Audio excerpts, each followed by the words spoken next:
WW7KC.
Good evening. This is the Western Washington Amateur Television Society Net on the 08 machine. I'm Dave, KD7ZYM. The Western Washington Amateur Television Society is a group of radio amateurs that take to the airwaves with fast-scan television. We have a repeater located up on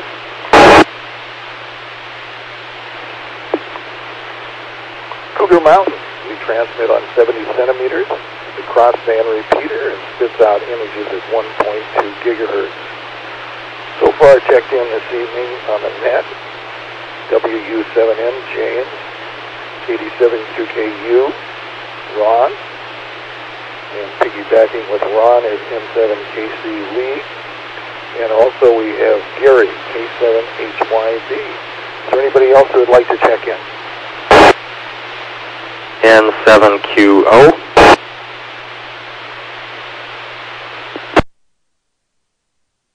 N7QO, Jeff.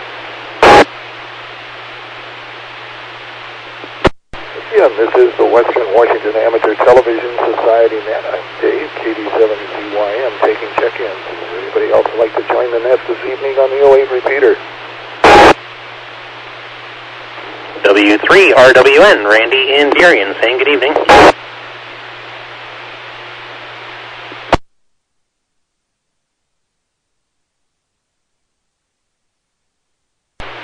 W3WBN, is that right, Randy?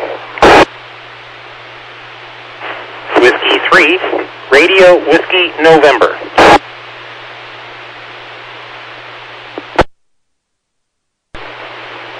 W3RWN, Randy, we got you.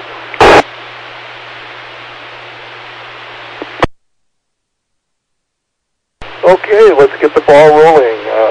Let's go up to James, WU7N.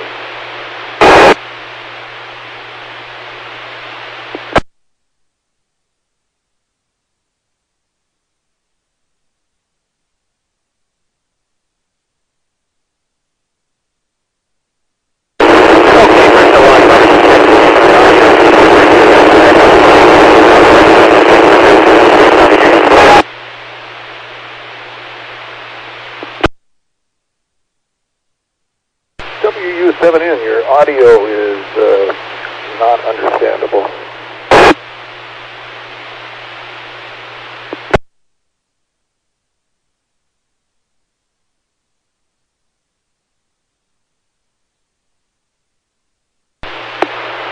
Okay, let me try transmit on Echo Link and receive with a handheld because I cannot receive on Echo Link.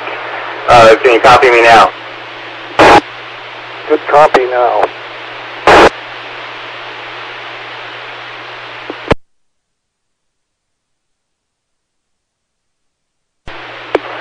Okay, well, let's give this a try.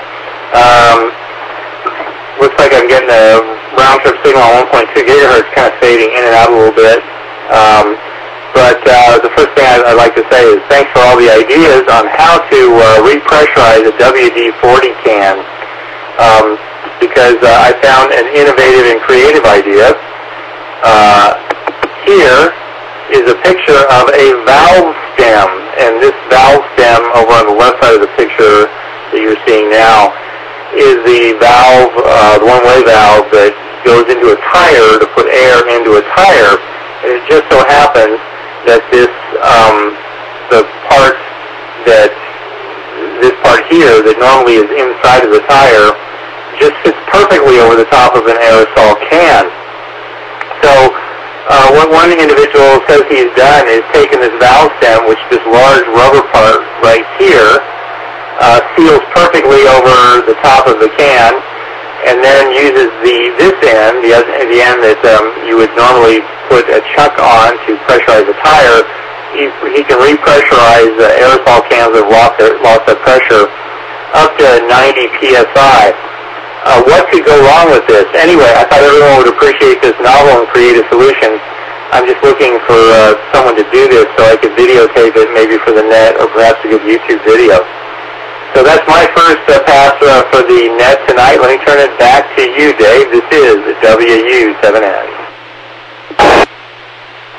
WU7N, you're getting a P5 picture up to the mountain this evening.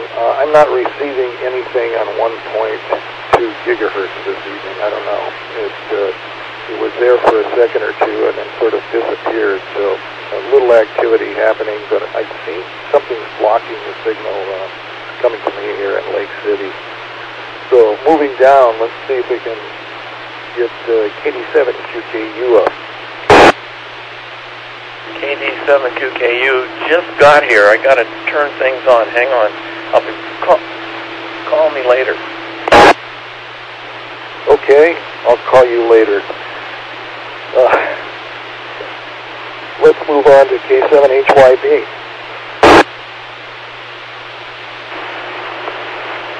KD7ZYM, K7HYB, have I got it?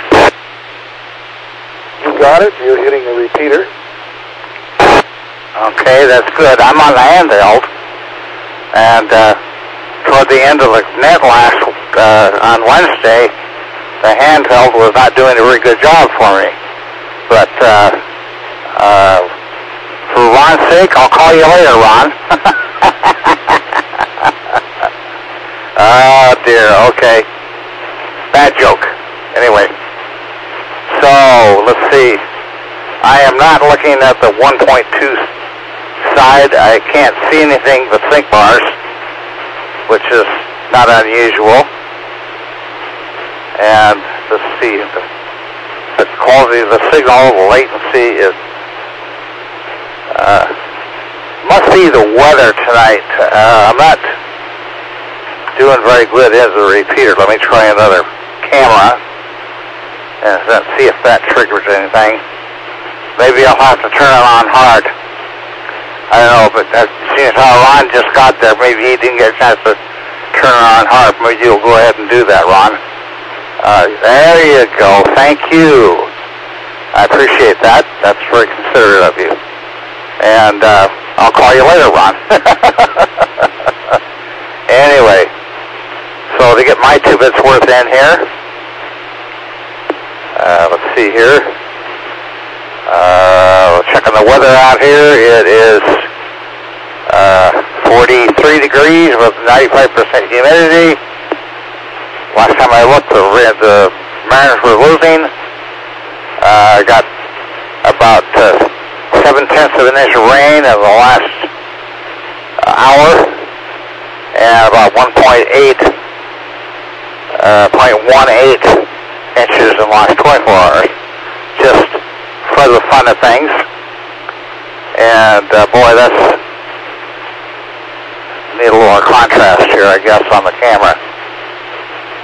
Oh well, whatever. Anyway, that's all for me at this point in time. Had a busy day, but I'll cover that later. Back to you, Dave, and pass it on to somebody else. KG7QKU, K7HYB. K7HYB, copy that. Let's go down to Jim, N7QO.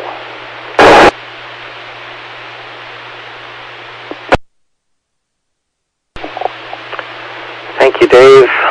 N7QO.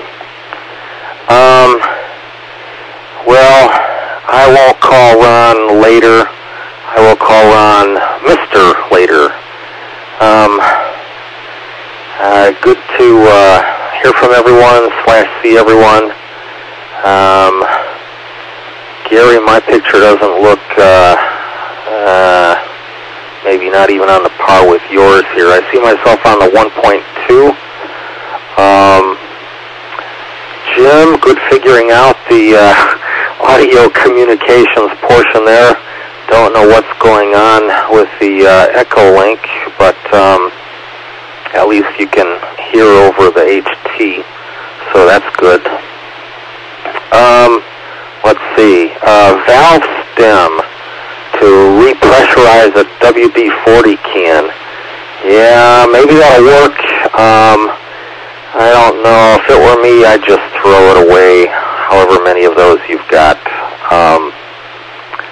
I have fussed with things over the years, and some things just aren't worth fussing with. But anyway, it's intriguing to come up with different ideas on how you can do stuff. There have been times that I've wanted some oil like that to use that was not in aerosol form, so I don't know. Have fun with that. If you do a video, please show it to us. Back to you, Dave, N7QO. N7QO, that's good. WD-40, pressurized kerosene with the smell taken out. And once getting a little bit of a picture of you, Jim, that I'm seeing on the internet, so some of the image was there. For some reason, I seem to be blind on 1.2 gig tonight. And let's go down to Randy, W3RWN.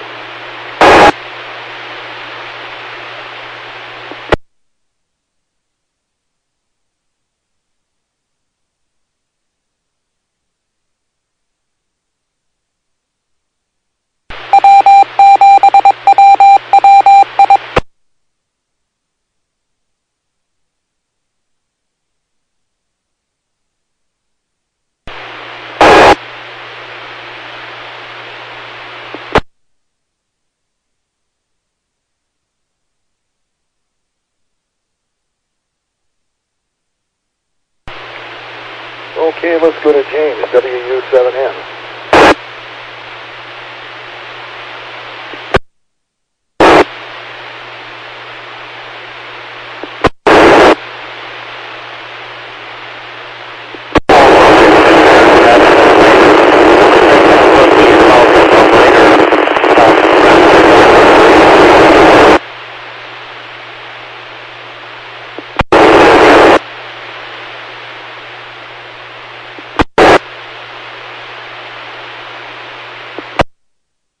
WU7N, we seem to have lost your audio. There's something out there squeaking the speaker.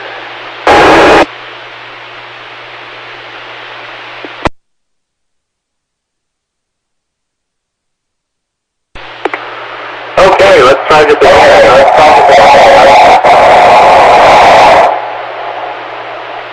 My goodness, this is going to be a challenging net for me. I got too many buttons to keep track of here. I was just going to suggest, I just put this signal up because I didn't see a video signal coming through. Let's call Ron sooner rather than later. And then there was a gentleman that you had called for. He checked in as an app, but maybe he left. And I was going to suggest that we might want to try one more time and then see if Ron is ready yet. What do you think? This is WU7N. WU7N. We could try it again. W3RWN. Randy, are you out there? W3RWN, hopefully with the right channel selected in my radio. I was answering you previously, but I was using the tone for the Cougar repeater. Look, I'm just an FM check-in here tonight, listening along, and I'll be watching the stream. Thank you very much, W3RWN, Randy in Burien. Well, Randy and Burien, thanks for joining the net this evening. Let's go back to James, WU7N.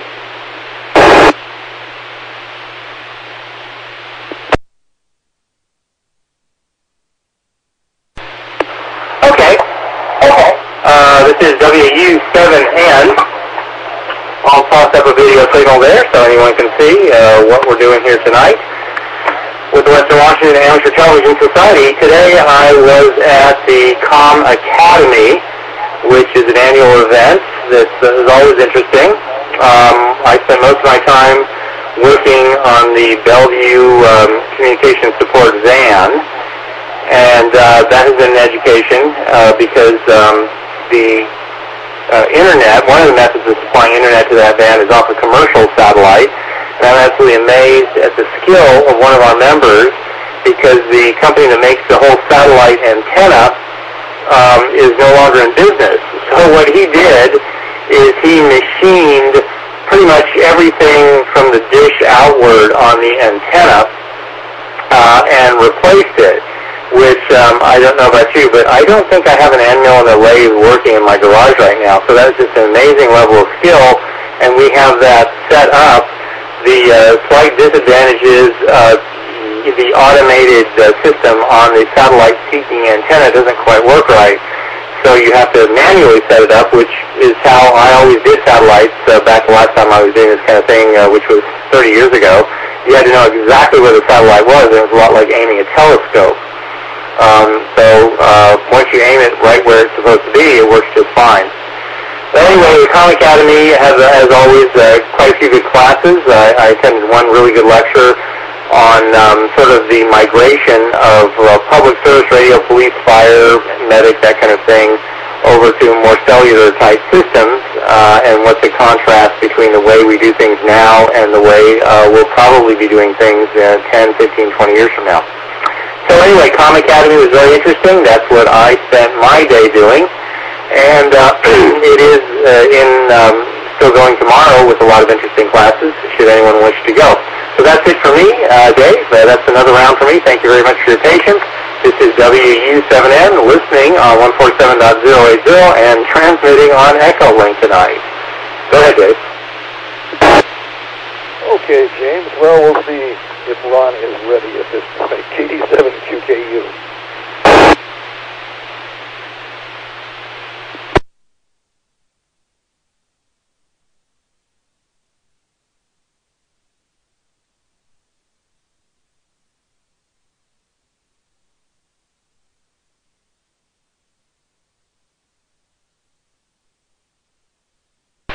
KD7QKU, see a picture but no audio. I'm sorry, I was over on the control frequency. KD7ZYM in the group, KD7QKU here. I was saying that I'm ready, but my computer isn't getting close, it looks like. So, yeah, Lee's calling me, so hang on a second.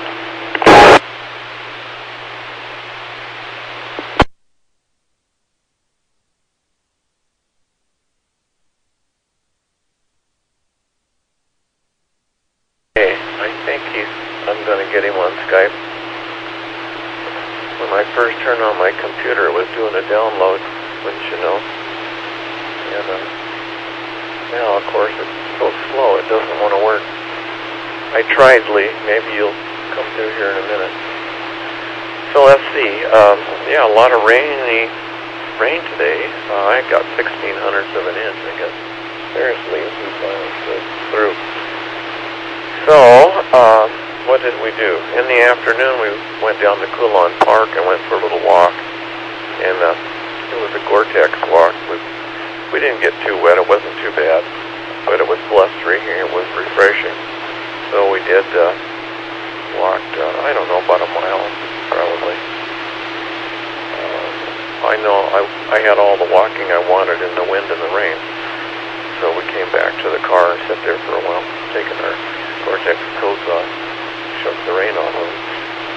anyway, not too much else going on over here. Mariners game's on. I don't know if you're watching it or not. But it's Houston 3, Seattle 1, bottom of the 7th inning, and Seattle's up to bat. Vogelback just got on first base, so I don't know. So let's take a look at Lee and see what he has to say. Hang on just a second. Things are a little different here. I've been having trouble with my monitor, but it seems to be working tonight. Okay, N7KC, are you ready?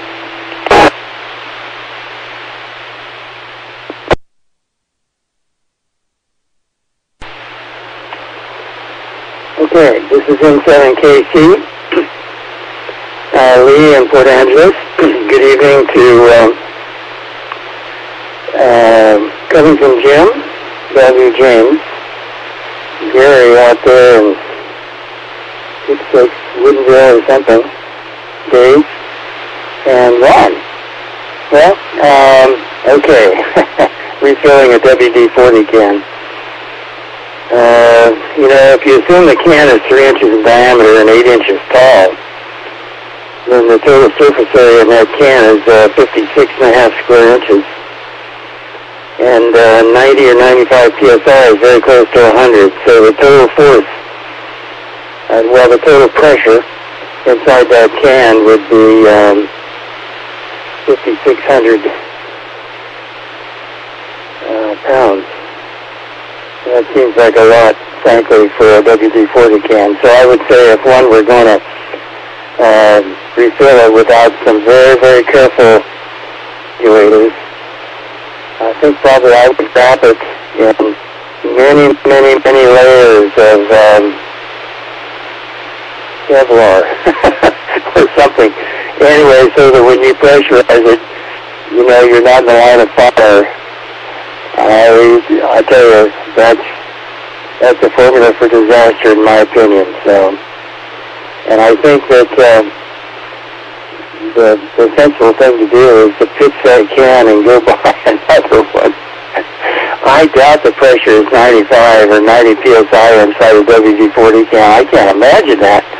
Anyway, well, it was a rainy day here. Now, this is regatta weekend. The junior sailors and all that sort of thing. They had 77 youngsters come in from, they had some from Canada, I think, and yacht club members were putting them up and that sort of thing, and they were hoping for good weather, and it rained so hard this morning. And then the sun did come out this afternoon, and then the wind came up, and came up big time later in the afternoon. So it goes tomorrow, too. Maybe I'll have a better day tomorrow. Well, anyway, I don't have anything else at the moment. I'm out of time. This is N7KC, Lee. I'm in Port Angeles, and I'm third party, courtesy of Echo Link and Skype. Back to Matt. Go ahead, Dave. N7KC, thanks for joining the net, and again, thanks to your partner in transmitting your picture out, 87CKU. Let's move on to Gary, K7HYB.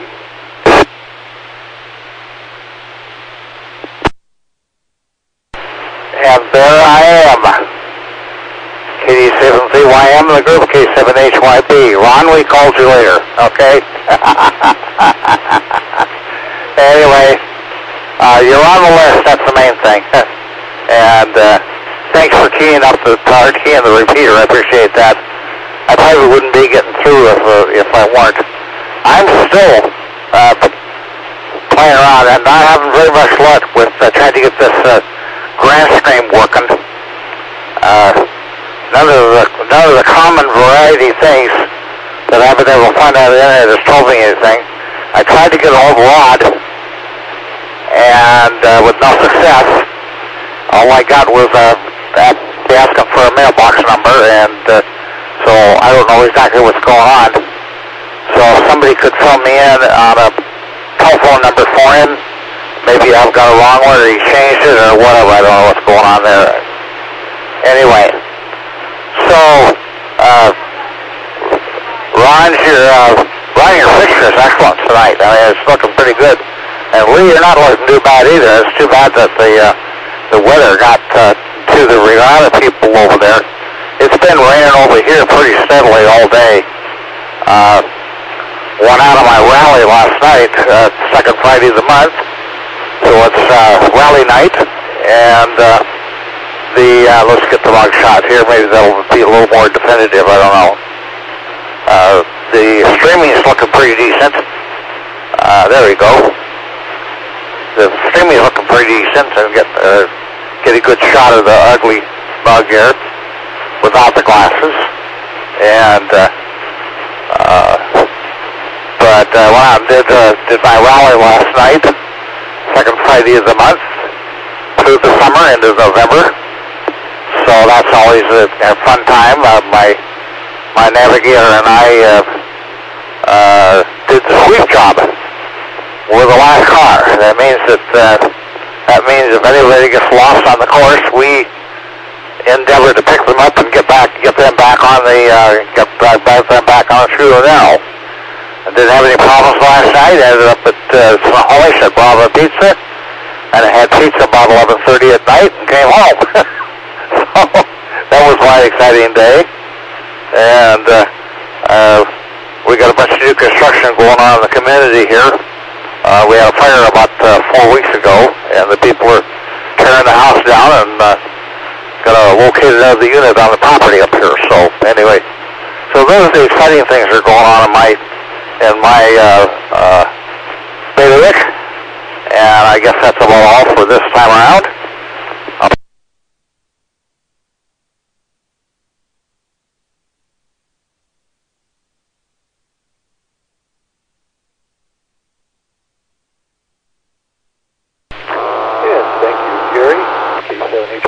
This is the Western Washington Amateur Television Society Net. I'm Dave, KD7ZYM on the 08 repeater. Let's go to Jim, N7QO.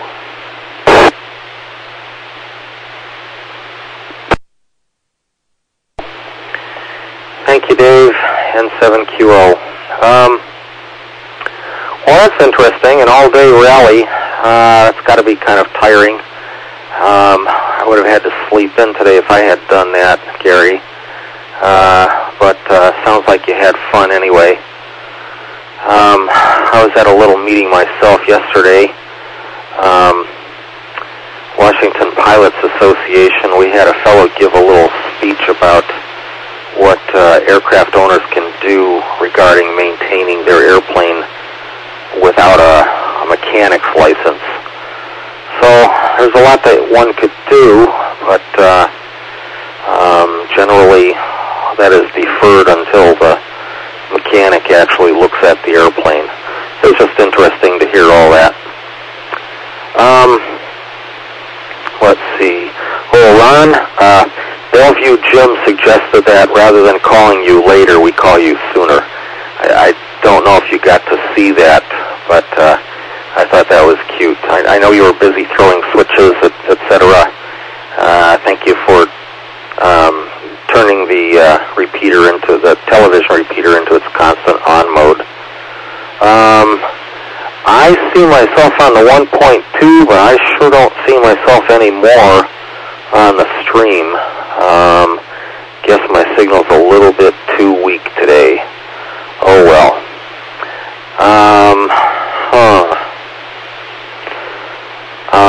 Lee, I remember my wife saying something that our friends in Squim were getting all wet. I think that was today, but it may have been yesterday. My memory is not as good as it used to be, and so I assume that was going on with you too. We got rain here. Let me reset.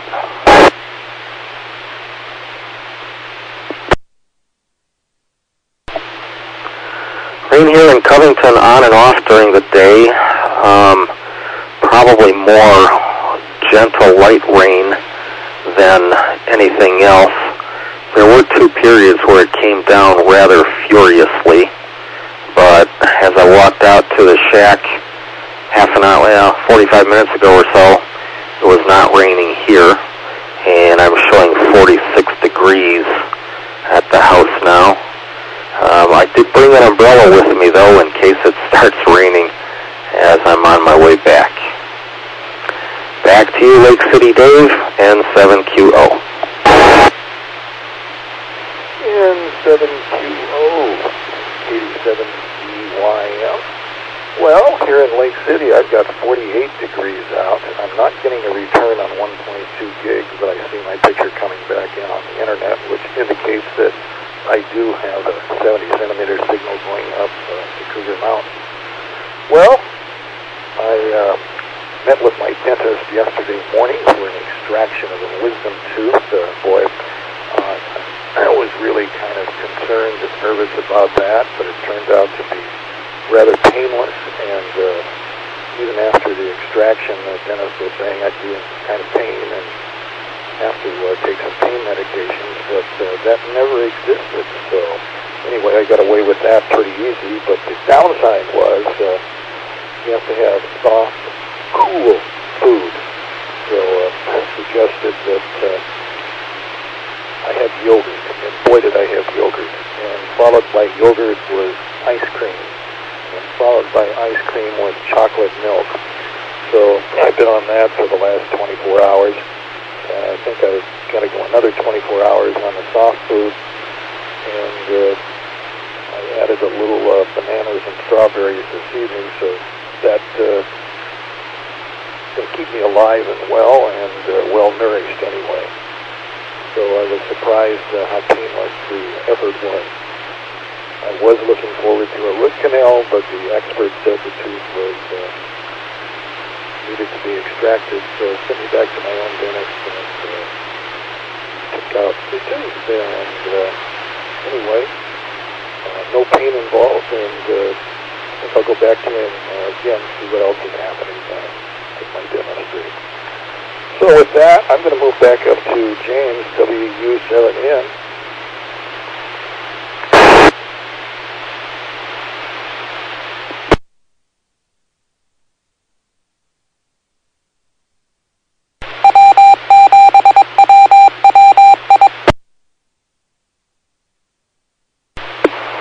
Okay, Dave.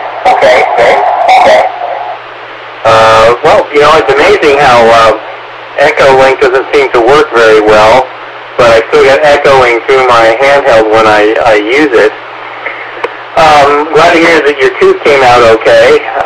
I can't imagine any tooth extraction going painlessly, but I'm glad to hear that that's the closest thing to it. And Lee, thank you very much for running those numbers for me. I had not done that, and it just struck me that 90 psi was just an outrageously high amount of pressure for an aerosol can. I've got to do more research on this. I think, yes, by the way, that's why I was asking for a volunteer to maybe hold the can on a table surface, which would put the can right slightly below waist level, and then hold onto it with your bare hands while you tried to pressurize it. I would stand back at a safe distance and videotape this. Kidding, of course. I don't know a safe way to do this, certainly not with your hands. Maybe put the can in a giant bucket of water and set to absorb the shrapnel or something. I'm not quite sure how you would do this. But someone on the ever-helpful internet is saying that's how he did it.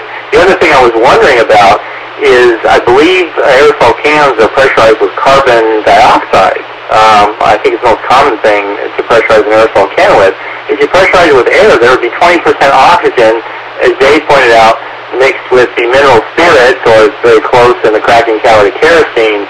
And I'm kind of wondering if you haven't made your very own thermobaric warhead by pressurizing with an oxygen-nitrogen atmosphere. Maybe you have to find the magic combination of oxygen to actually get the ideal combination to blow yourself to bits. I'm not sure I'm going to try that. But it's been an interesting line of research for me. That's absolutely for sure. And thanks again for those numbers. I might email you and get those again, because I was just thinking intuitively how that number seemed high if you just consider how much pressure you put in the car of a tire. So this is going to be more interest to me as I seek out more answers here. So that's it for me, WU7N on this round. Back to you, Dave. WU7N, James. I just say get rid of the can and go buy a new one. It's already pressurized. Let's go on to Ron, KD7QKU. Okay, if I'm on the right frequency this time, KD7ZYM in the group, KD7QKU. Well, I guess I should say hello to Jim and James and Gary and Lee, of course, and Dave. Hi, guys. I don't know if I told you this story or not, but years and years ago I had a nearly new dirt bike, and I was loading it in the back of the pickup, and I just would ride it up a plank, and I don't remember how big the plank was. The plank was secured. So the front tire in the motorcycle, I guess, made it in the back of the pickup, but the rear tire kicked the plank out, and I fell over kind of backwards into the right side. And I don't know if the motorcycle landed on my leg or what happened, I don't remember, but the right side of the fuel tank was half caved in. It was a big cave in, and didn't look very good. So I don't remember how I did it exactly, but I must have made some kind of a fitting, and I hooked it up to my compressor. And I had a big compressor, 60-gallon tank, and 13 cubic feet a minute. And so I laid it out in the driveway with all the hose I had, and I plugged it in, and I stood back, and I was ready to unplug it or it was going to blow up, hoping it wouldn't go through the living room window. But anyway, all of a sudden it went whoop, and I, pulled the hose apart and let the air out of it. And it popped the majority of the dent out. But the fuel tank would hold about a half a gallon more fuel after that.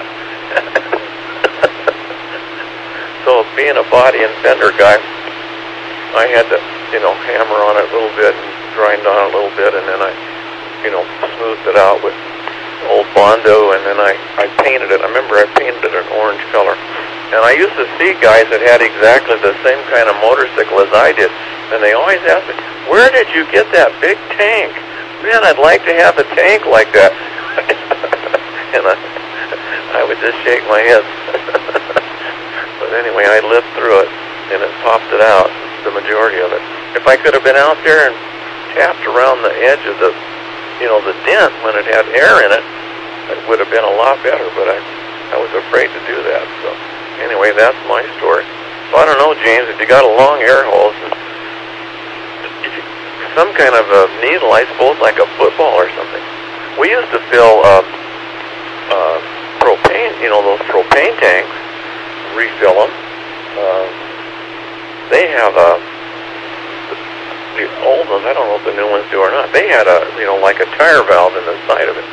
So you could hook it up. Well, you had to turn the propane tank that you were using to fill it with, you turned it upside down so that some of the liquid came out.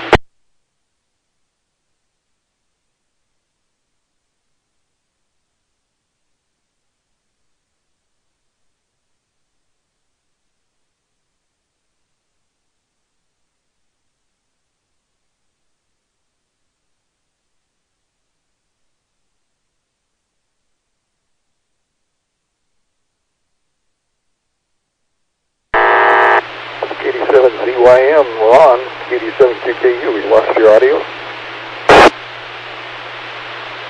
Oh, maybe I timed out the repeater.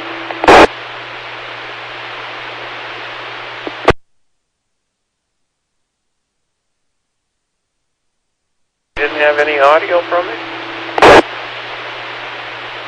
We had it up to where you were talking about using a propane tank to fill a small canister.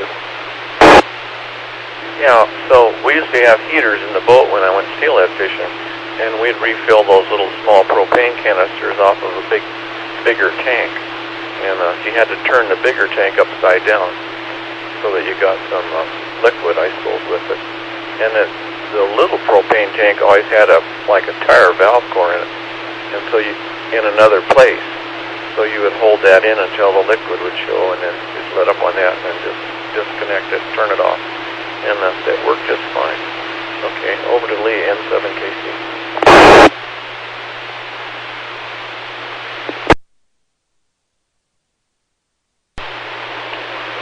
Okay. All right, N7KC Lee in Port Angeles. Yeah, very interesting. Well, there's a whole bunch of videos on YouTube dealing with refilling those small propane canisters. And my recollection was I did look at those a while back. It's been a while. I think they do have a fitting that screwed on the thing. And then one thing I do remember about that was I think they recommended putting empty canisters in the freezer for a while until they get real cold, and that you could get more propane, I think, in it if you did that. But anyway, well, that's always considered kind of a hazardous operation too. But and I've not done it. You know, I'm guilty of just. Now I don't. When they seem to be empty, with a torch, what I do is that I push that valve in, and I let them make up before I ever throw that thing into the garbage. I completely depressure to make sure there's no residual propane inside.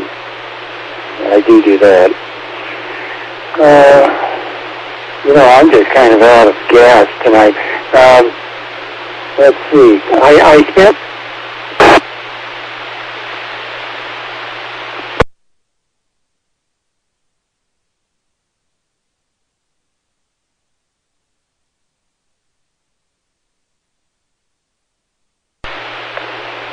Oh, that was my fault. Sorry. Yeah. That was my fault. Anyway, I got a new table for my radio set up here, and so I spent the day going from one table to another, getting everything hooked up and checking out. And I checked into the Columbia Basin net tonight, and also the West Coast slow speed net, and so forth. The band has been up and down lately. Well, I'm over. There's time's up for me. I better quit. In San KC Lee, in Port Angeles, and I'm third party, courtesy of Echo Link and Skype and KD7QKU for the video. Back to Ned. Go ahead, Dave. M7KC, thanks for that. Let's go over to Gary, K7HYB.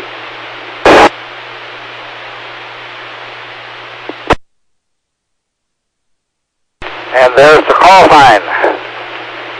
KD7ZYM in the group, K7HYB. We'll try the white shot and see how that works. There we go. Okay. Pretty rainy. If we can get my damn Grand Stream running, that's what I bought it for. I'd come directly into the port 3 on the repeater, like Bob does. So. Apparently I didn't, somebody didn't pick up on it, but does somebody have a good telephone number for Rod?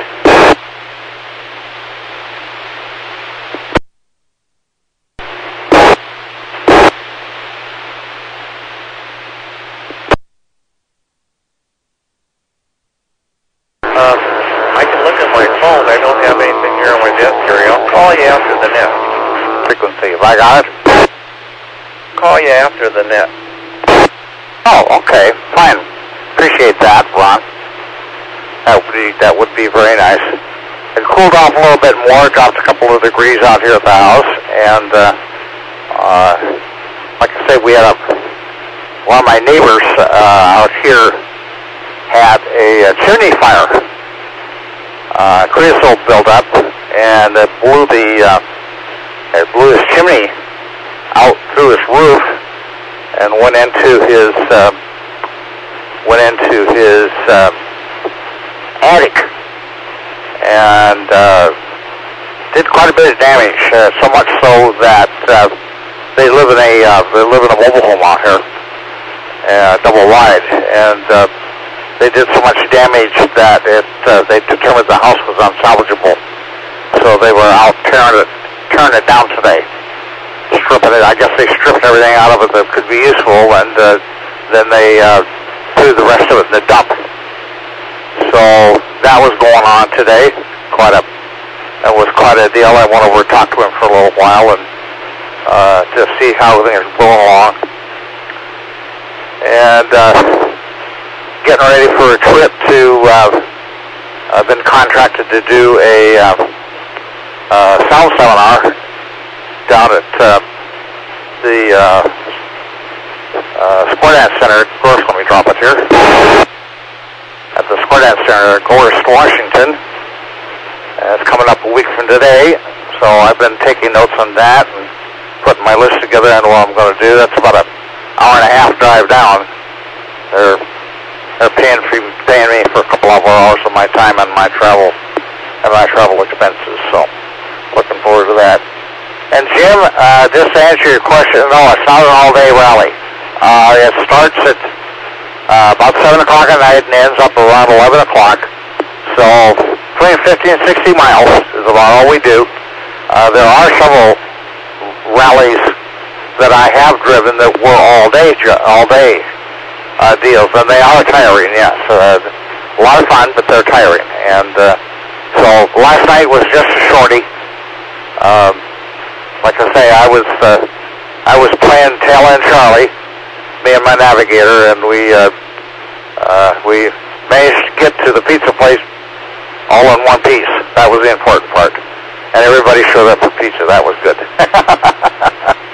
Anyway, that's all for me at this time. Back, and maybe time for one more go around before we shut down for the night. KD7ZYM. Here's the call sign, K7HYB. K7HYB.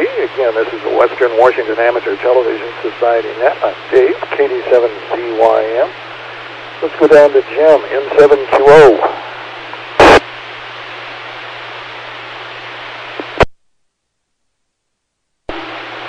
N7QO. Thank you, Dave. Well, thanks, Gary. That's interesting. Kind of a car rally in the dark. I would not have expected that. I know it doesn't get dark until maybe 8 o'clock or so, but mostly in the dark. When I was out last night, it was raining really hard. A little ways from me, actually, down in Buckley, and didn't really want to be driving in that, especially in the dark. But oh well. Let's see. Oh, Dave. Wisdom tooth extraction. Shazam.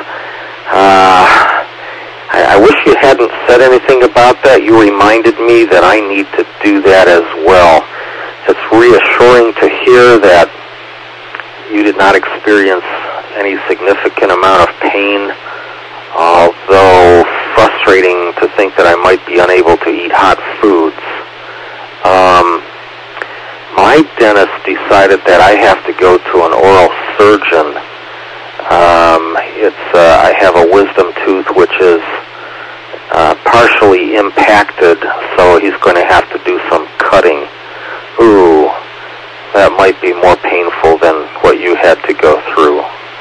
But anyway, it developed a cavity, and rather than fill it, the consensus between two dental pros was that it should come out. I kind of forgot about that. I think that was a year, maybe even 2 years ago, that they told me I needed to do that. Okay. Reset.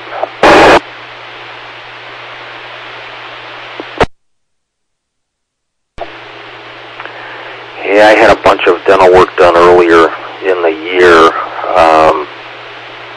just because I deferred it for quite some time. I've been a little bit busy with different things. So I got that all done, but not looking forward to this extraction, which I needed even before I went and got a couple of other teeth fixed. So I will let you know how that goes. Maybe I could defer it until after summer. Have to check with my boss and see what she has on my schedule. Interesting how you never know until they say, oh, we're going here. Okay. I guess that's the way it's supposed to work.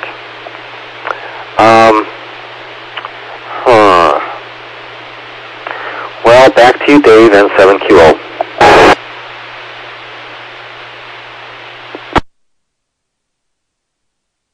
KD7QO. This is KD7CYM, and this is Western Washington Amateur Television Society Net. Yeah, the extraction went up okay. Unfortunately, about 3 weeks ago, I was munching on some popcorn, and I managed to, I thought, crack a tooth. Something had come loose on a small tooth.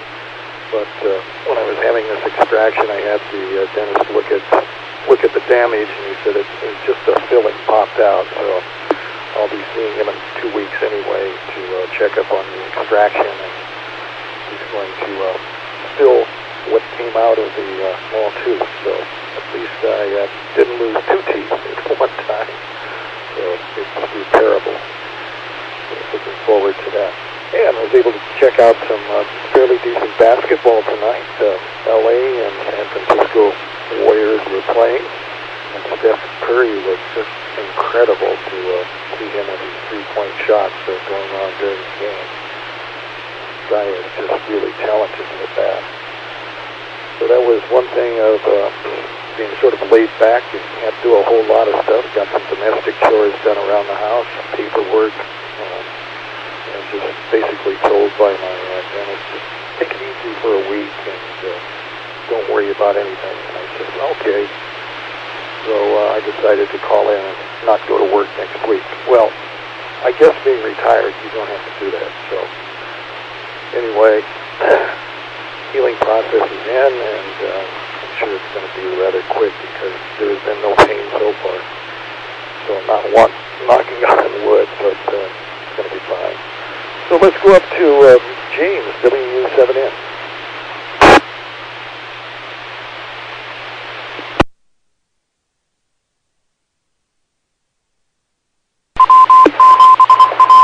Okay. Dave, I'm really glad to hear that your wisdom tooth came out okay. That's good to hear that. And Gary, I'm glad your neighbors got out of their house alive. I think that is the big important thing. If I had a chimney fire that horrific and it totaled the whole house, I would say that I was ahead of the game if I got through the situation in one piece. And okay, yes, I think I'm going to have to throw this can out. The can ultimately has won the battle.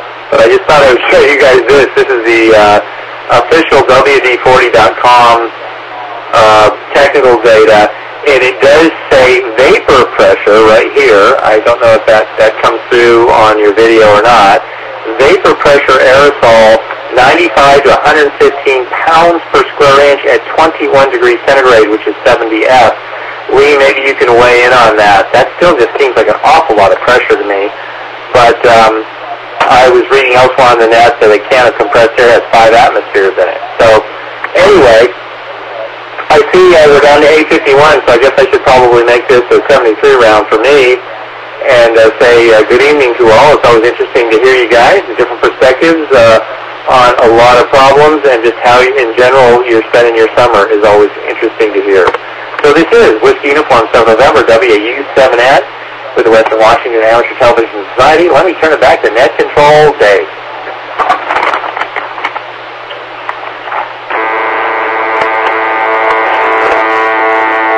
Your picture is like a P5 when it comes across on the streaming, but every once in a while I'll get a little bit of a picture at 1.2 gig. Unlike my image that goes up, I'm not getting anything back on 1.2, so I don't know why you have so much luck on getting a picture crossing over, unless it has to do with the relative strength going up to the repeater, and a percentage of that goes over to trigger how much wattage comes out on the 1.2 gigahertz transmitter. So let's go to Ron, 87QKU. Okay, KD7ZYM in a group, KD7QKU here.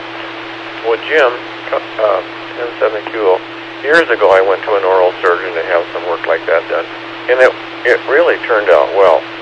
He put me on antibiotics before I went in for a few days, and then he gave me a tranquilizer, and then they put me under gas, I guess, and I didn't even know what happened. And then when I woke up, it was all over, and he gave me some pain pills and told my wife to stop and get me a milkshake and have me take the pain pills and for me to go home and go to bed. And so that was about it. Nothing serious at all. So if you go to the right guy, it'll probably be just fine. So let's see. James, I think before you throw that WD-40 can away, you need to drill a hole in the end where the spray nozzle is there somewhere in the side of the can, and then put it over a container, and then drill a hole in the bottom of it and let the fluid run out. And then, like I say, you can put it in a spray container, and then you can still have it, I think, just with those little pumps. And I think it would probably work just fine. I'd like to know if it did. So anyway, if you're up to that, you should try it. So let's see. We can go over to M7KC. Maybe he's got another suggestion.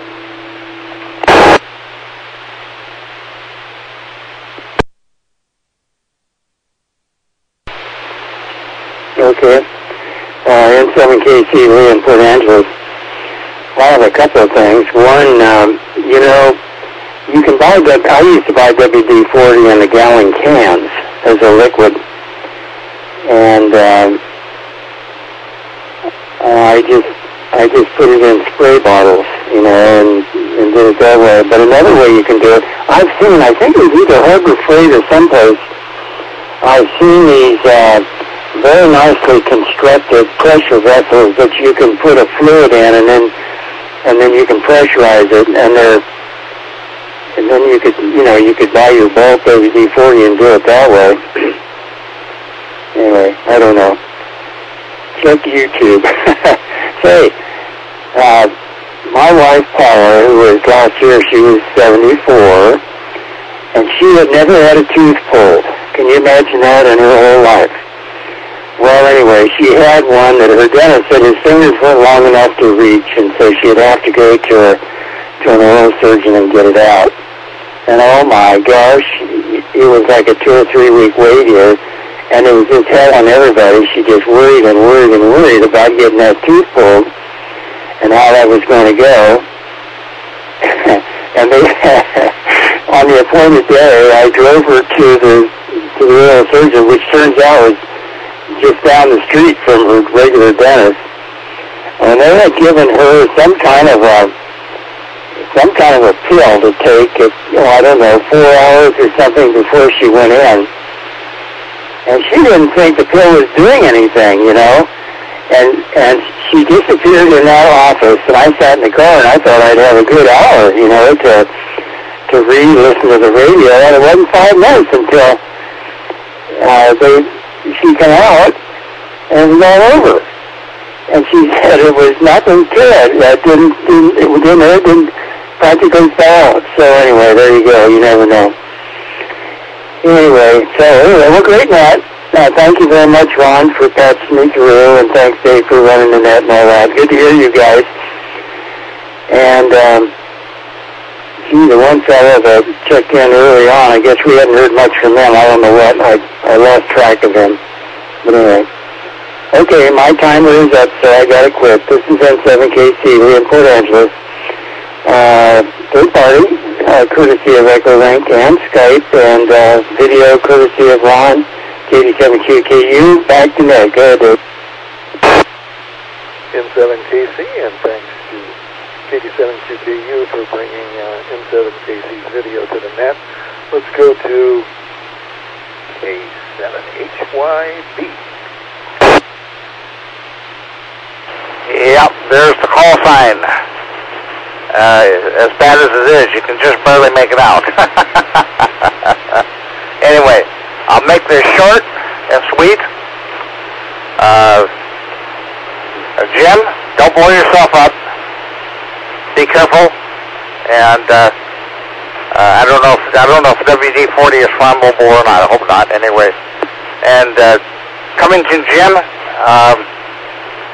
Yeah, the fun rallies are later in the year. When I like to drive the rallies when the when the sun doesn't go down quite so early. You get a chance to see the scenery, and it's really a trip to see some of the back roads and all of the neat places that we find on our rally trips. So anyway, maybe you'd like to ride along with it one time. 73s, back to you, Dave, and we'll let you close in that K7HYB. K7HYB. Let's go on to N7QO for a final. Thank you, Dave. Well, thanks for that suggestion, Gary. I'll keep that in mind. Thank you all for participating. Thanks for the pictures. Catch you next time. Good night, all. N7QO. N7QO.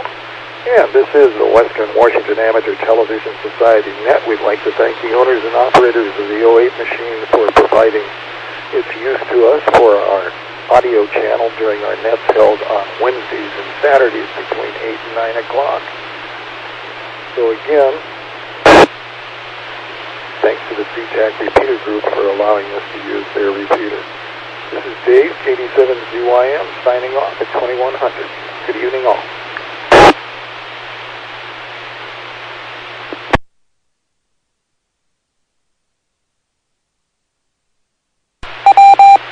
N7KC disconnected. WU7N disconnected.